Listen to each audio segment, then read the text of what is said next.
한동훈 장관이 이제 그 술자리에 대한 문제인데 알고 계시는 것처럼 그때 이제 그 더 탐사를 통해 가지고 한동훈 장관과 윤석열 대통령, 김앤장 변호사 30명 가까이가 술을 마셨다.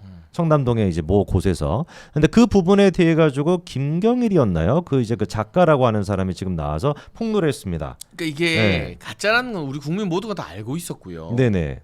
얼마나 말도 안 되는 가짜 뉴스로 김의겸이 장난을 치고 이걸 장경태가 무려 최고위에서 틀고 진짜 어이없는 일이죠. 네네. 면책특권 아니었으면 다 깜빵 가고 다 의원직 상실입니다. 음. 그런데 이제 이 열린 공감이 뭐 더 탐사가 됐다가 뉴 탐사가 되고 지들끼리 지지고 볶고 싸우나 봐요. 보니까 지들 안에서도 내분이 일어나서 네네. 이게 가짜였다. 가짜인 걸 다 알고도 강진구라는 사람이 이걸 억지로 막 왜곡해서 터뜨린 거다라는 폭로가 나왔어요. 그렇죠. 예. 아니 근데 강진구가 그러면은 내부 지금 작가의 발언을 통해 가지고 허위다라는 걸 알고 있었음에도 불구하고 내보냈다라는 게 확인이 된 건데 이 강진구의 구속영장을 기각했던 것도 유창훈이 아닙니까? 맞아요. 네. 그러니까 유창훈이라는 판사가 우리 사회 정의가 실현되는 걸 요소에서 가로막고 있었던 거예요. 야, 그럼 지금 이제 이 문제가 개나 문제가 아니라 사실 이제 생각해 보면은 이제 그 이번에 작가가 폭로한 내용은 더 탐사 측에서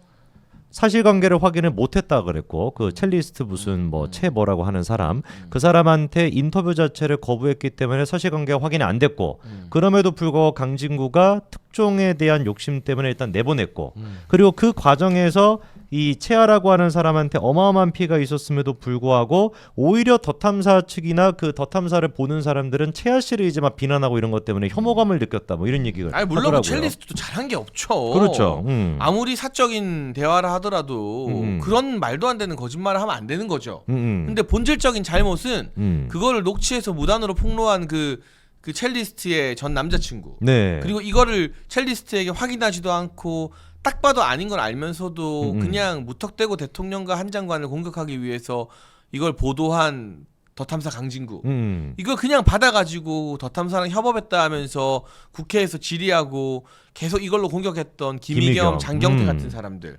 이런 사람들 잘못이 근데 100배, 1000배, 1000배 더 큰 편이죠. 그렇죠. 그러니까 그 채아라고 하는 사람은 남자친구가 약간 좀 뭐 폭력적인 경향이 있다 그래요. 그래서 이제 저는 뭐 그 두 사람의 치정 관계에 아무 관심이 없어요. 그러니까 알아서 해요. 알아서 뭐. 근데 이거를 가지고 이 정도 소스를 가지고 보도하는 것도 말이 안 되고 이거를 국회의원이 국회에서 질의하고 최고위에서 틀고 이건 진짜 국회의원 자격이 없는 거죠. 그렇죠. 아니 근데 이 부분에 대해서 김의겸이랑 장경태는 전혀 지금 얘기가 없어요. 네, 유감 표명만 하고요. 당사자 이제 피해자인 한동훈 장관에게 직접적인 사과를 한 적이 없습니다. 네. 야, 이게 여러분들 꼭 기억하셔야 되는 겁니다. 이게 사실 그 채아라고 하는 사람도 한 명의 여성인 건데 어떻게 보면 그냥 개인적으로 뭐 남자친구의 그거를 피하기 위해 가지고 그냥 좀 거짓말했던 거에 불과한 거를 국회의원들이 나서 가지고 이렇게나 공론화 시켜 가지고 피해를 끼친 건데 매번 그러니까 민주당이 하는 짓거리가 이런 짓거리인 거죠. 청년에 대해서도 비하하고 여성에 대해서도 비하하고 노인에 대해서도 비하하고 아예 그냥 이번에 채아 씨 같은 경우도 제가 보기에 민주당 차원에서 그냥 이용당한 수준밖에 안 되는 거죠. 그렇죠. 네. 본인이 잘못했다 하더라도 본인이 개인적으로 인간관계에서 한 잘못에 비해서 너무 큰 피해를 입게 된 거죠. 그렇죠. 예. 그리고 이 채아 씨 같은 뭐 채아 씨 얘기도 그럼 뭐 좀 길긴 한데 네, 이 이야기 뭐 길게 할 그건 아닌 그러니까요. 것 같아요. 예. 네. 지금 저희가 좀 걱정이 되는 게 어떤 여성에 대해 가지고 자꾸 이런 식으로 가짜 뉴스랑 어떤 치정 이런 것들을 이제 좀 하는 게 김건희 여사 같은 경우도 지난 대선 때 그런 게 많았고 그리고 또 사실 윤석열 정부 내내 그런 얘기 계속 있지 않았습니까? 근데 앞으로도 아마 총선이 다가오면 똑같이 그런 식으로 할 거란 말이에요. 그럼 약간 국민의힘적인 차원에서 당적인 차원에서 좀 대체나 뭐 이런 좀 방안이 있나요? 아니 이런 밑도 끝도 없는 가짜 뉴스에 무슨 대책을 세워요? 무슨 뭐 어떤 위원회 대책을 세울 수 같은 있어요? 거라도. 아니, 가짜 뉴스 방지 대책위원회는 있죠. 근데 이게 뭔가 근거가 있는 걸 가지고 공격을 해야 대책이란 게 있는데 이거 대책이 없어요. 대책을 세우라고 말하는 것도 말이 안 되는 소리예요. 그렇죠. 그냥 말도 안 되는 소리 하면 말 섞기도 싫은데 국민들이 알아서 판단하실 것이고 이미 이런 내분으로 인해서 더 탐사나 김의겸이 뭐라고 말해도 거짓말이란 걸 이제 국민들이 다 아셨고 우리가 필요하면 가짜뉴스 방지위원회에서 고소 고발도 하고 검증도 하겠지만 아니 밑도 끝도 없으니까. 뭘 대책을 세워요 이거에 대해서. 진짜. 네. 근데 이게 좀 통한다라는 게 문제인 것 같아요. 저는 통하지 않는다고 생각합니다. 저는 역풍이 더 분다고 생각하고 오히려 청담동 술자리 그걸로 국민의힘이 흔들리지 않았습니다. 오히려 김의겸과 장경태만 바보된 거고 대다수 상식 있는 언론인들과 국민들은 김의겸, 장경태가 말하는 건 그 소위 말하는 가짜뉴스. 해가 동쪽에서 뜬다고 해도 거짓말이겠구나 라는 인식을 가지게 됐기 때문에 당장은 여론몰이를 하고 상대방에게 망신주기성 이슈를 생산해낸다 해도 하루 이틀만 지나면 더 역풍이 붑니다. 네. 그럼 지금 보면은 민주당이 앞으로 할 만한 거는 딱히 뭐 지금 생각해 봤었을 때 아젠다를 내놓는 것도 하나도 없고 계속해가지고 친명들이 자기 이제 힘 과신화하고 박찬대 같은 인간 나와가지고 계속 뭐 위기 질서 같은 거나 만들려고 하고 그리고 뭐 가짜 뉴스를 지금 얘기하신 거 들어보니까 가짜 뉴스를 공격한다라고 해도 역풍만 불 거고 그리고 이제 자연스럽게 이제 뭐 청년 비하나 노인 비하나 여성 비하 이런 문제 때문에 되고 약간 그러면 우리가 종합적으로 봤었을 때 총선에 대해 가지고 조금 긍정적으로 볼 수도 있겠는데요. 근데 이제 민주당은 그냥 국정을 마비시킬 겁니다. 지금 예산안 같은 경우도 윤석열 대통령 예산을 전부 다 깎았고 네네. 이재명 표 예산을 말도 안 되게 증액해서 올렸죠. 그러니까 노골적인 대선 불복이고 예산 탄핵이고요.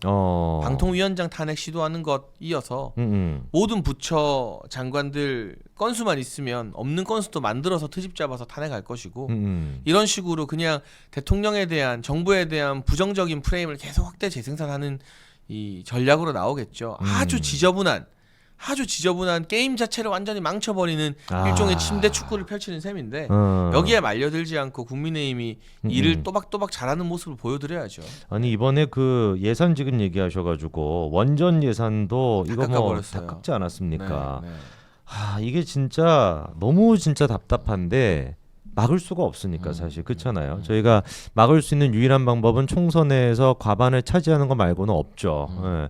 문재인이가 그렇게나 원전 통해 가지고 대한민국 국가 경쟁력을 떨궈 놨는데 그거 그나마 우리가 진짜 0.7% 차이로 정권 교체해 가지고 정상화 시키려고 했더니 예산을 다 깎아 버려 가지고 사실상 손다리를 갖다가 다 마비시켜 놓고 이런 진짜 폐악질을 뭐 더 많이 하지 않겠습니까? 앞으로 예산안 통해 가지고. 그래서 결국에는 국민 여론밖에 기댈 게 없어요. 왜냐하면 예산 증액은 어차피 정부만 할 수 있어요. 민주당이 증액시킨 거는 협박하는 거예요. 근데 예산 감액은 국회가 마음대로 할 수 있기 때문에 네네. 민주당이 이거 깎겠다라고 버티면 답이 없어요. 그 민주당 입장에서는 이재명 예산 체면 세워달라.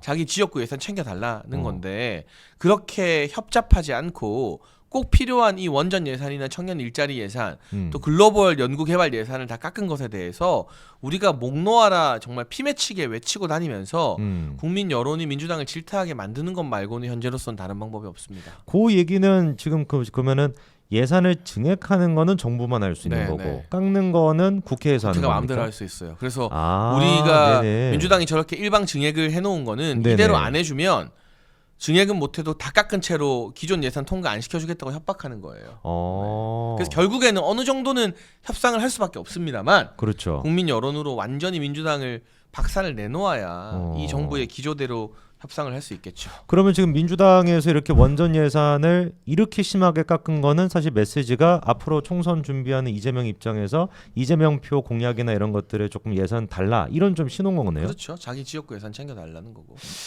정부에게 어쨌든 발목을 잡겠다는 거예요. 여러분들 이게 오늘 그 예산을 증액하는 거는 정부만 할 수 있는 거고 감액은 또 국회만 할 수 있다라는 거. 그것도 좀 새로 우리가 좀 알게 된 내용인 것 같은데 어쨌거나 모든 게 사실 민주당 입장에서는 총선 자체가 제명이 하나 지키자 이거 말고는 없는 겁니다. 그렇죠. 원전 예산을 지금 깎은 것도 사실상 이재명 표 공약 어떤 그 지역을 위한 어떤 예산 이런 거 올려달라라고 하는 그런 메시지인 것이고 친명 쪽이나 7인의 인간들이 저렇게나 설치고 튕기는 것도 결국에는 이재명을 위해서 하는 것이고 모든 것들을 지금 전부 다 국가 전체를 이재명 하나를 위해서 마비시키고 있다라는 거 그리고 그 가운데 청년들과 여성들과 노인들에 대한 비하까지 이어지고 있다는 거 꼭 여러분들 기억하셔야 될 것 같습니다. 금송아지 님이 예산 탄핵 목숨 걸고 홍보해서 민주당이 역풍 맞게 해주세요. 네, 노력하겠습니다. 네, 저희가 그러니까 할 수 있는 거의 유일한 게 지금 영상을 보고 계시는 분들도 많이 공유해 주시고 좋아요 많이 눌러 주셔가지고 여론을 형성하는 거 그게 사실 저희 입장에서 할 수 있는 유일한 거네요. 맞아요. 그러니까 제가 힘들어 죽겠는데 이렇게 돌아다니는 거고요. 그렇죠. 네.